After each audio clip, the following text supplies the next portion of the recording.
friends. This is Dr. Ankur Behel. I'm a Senior Director of Medical Oncology and Hemato-Oncology. Lung cancer is a very common cancer we find in our clinics, particularly in men who smoke.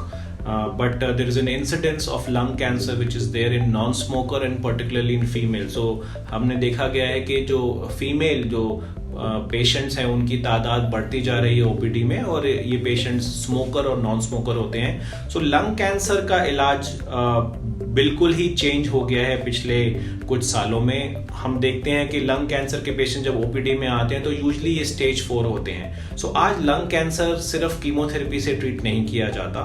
So lung cancer का जो biopsy specimen होता है, जो biopsy का जो नमूना होता है, हम उस पर बहुत सारे टेस्ट कराते हैं जिनको हम मॉलिक्यूलर या जेनेटिक टेस्ट बोलते हैं. अगर सही तरीके से मॉलिक्यूलर टेस्ट लंग कैंसर के स्पेसिमेन पे कराया जाए तो ये पेशेंट्स कीमोथेरेपी से बच सकते हैं.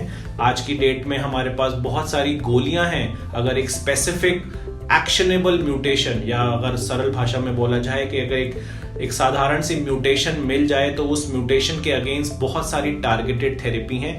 पेशेंट्स को कोई इम्यूनोथेरेपी की जरूरत या कीमोथेरेपी की जरूरत नहीं होती. हम सिर्फ एक गोली से उनका इलाज कर सकते हैं और ये इलाज बहुत सक्सेसफुल होता है.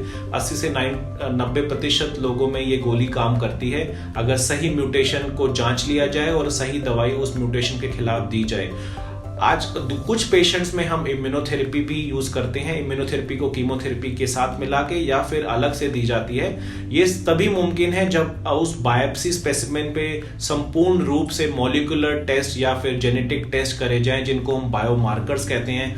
अगर सही बायोमार्कर सही सैंपल में टेस्ट किया जाए तो इन पेशेंट्स की लॉन्जिविटी या सर्वाइवलशिप बहुत बढ़ जाता है, और जो सक्सेस रेट है किसी भी इलाज का, किसी भी ट्रीटमेंट का, वो दुगना या तिगना हो जाता है. सो एक ही बात कहना चाहूंगा कि लंग कैंसर के पेशेंट्स घबराएं नहीं. अपने स्पेसिमेन को, अपने बायोप्सी ब्लॉक्स को संपूर्ण रूप से टेस्ट कराएं.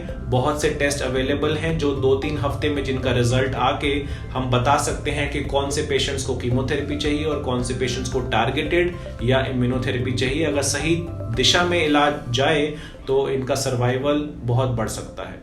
Thank you.